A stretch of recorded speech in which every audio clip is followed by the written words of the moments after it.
memang kalau orang sudah semacam penyakit ya, kalau udah terjangkit,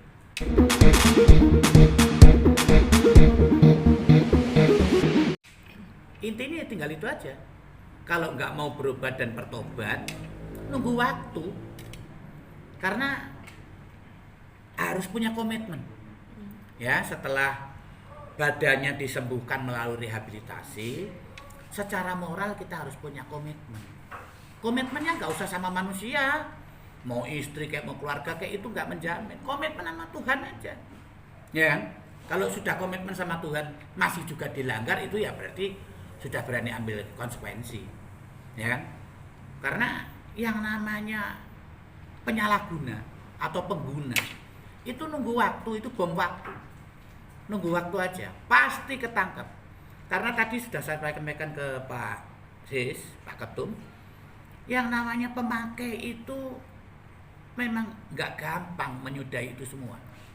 Selain punya komitmen, kemudian harus berani memutus mata rantai, ya, berani memutus mata rantai dengan segala peredaran yang ada. Kita bukan berarti harus pilih-pilih teman, tapi teman memang ya kembali lagi, karena dalam proses pemulihan itu kalau kita nggak milih teman, ya balik lagi.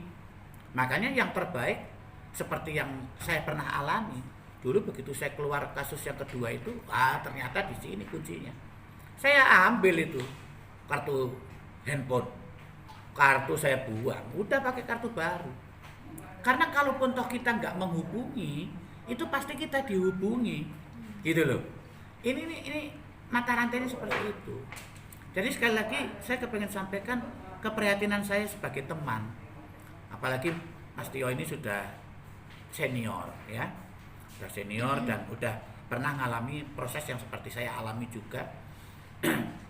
Ini kalau tidak betul-betul berani ambil komitmen dengan Tuhan, kemudian berani merehabilitasi diri, ya, dengan sampai tuntas, ya balik lagi. Karena nggak gampang. Apalagi di situasi seperti ini ya. Ini ini banyak orang di rumah semua kan. Pasti para pemakai ini kan, ya nggak? Pasti pengen pakai udah dengan sendirinya itu.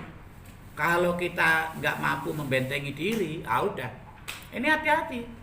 Saya himbau kepada teman-teman yang masih menggunakan atau memakai di situasi yang sedang memprihatinkan bangsa ini.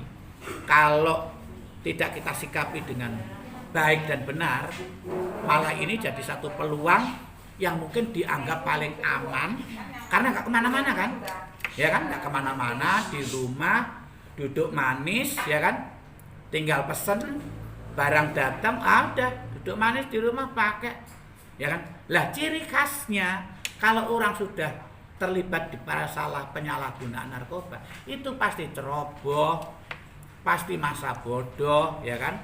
Ya udah, berarti kan tinggal nunggu waktu aja.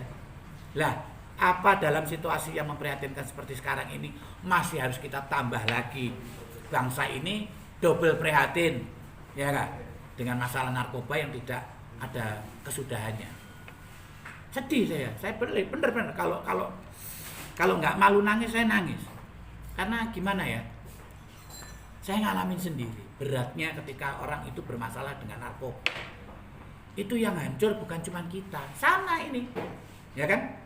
Ini mungkin ya 11-12 lah dengan musibah yang sekarang terjadi, ya. Yang bermasalah bukan cuma diri kita sendiri, keluarga, ya. Maka saya bilang dari dulu kan, saya itu karena narkoba kehilangan keluarga, kehilangan pekerjaan, kehilangan kesempatan untuk bisa menjadi lebih baik di kehidupan kita ini. Ini bukan persoalan yang mudah. Maka saya katakan sekali lagi, ketika ada satu keluarga kita yang bermasalah dengan narkoba, jangan kita jauhi, rangkul. Kalau perlu kita beri pemahaman, kalau kita juga mungkin belum merasa paham, kita bawa, laporkan diri kita untuk bisa direhab. Kan ada tempat-tempat untuk melaporkan diri ya Pak ya. Untuk tempat melaporkan diri bahwa saya ini sakit. Karena orang atau penyalahguna, beda yang kapasitasnya sudah bisnis ya, jual beli dan lain sebagainya. Kalau yang kapasitasnya sebagai penyalahguna atau pengguna, Itu cuma satu tempatnya, merehabilitasi diri. Tanpa itu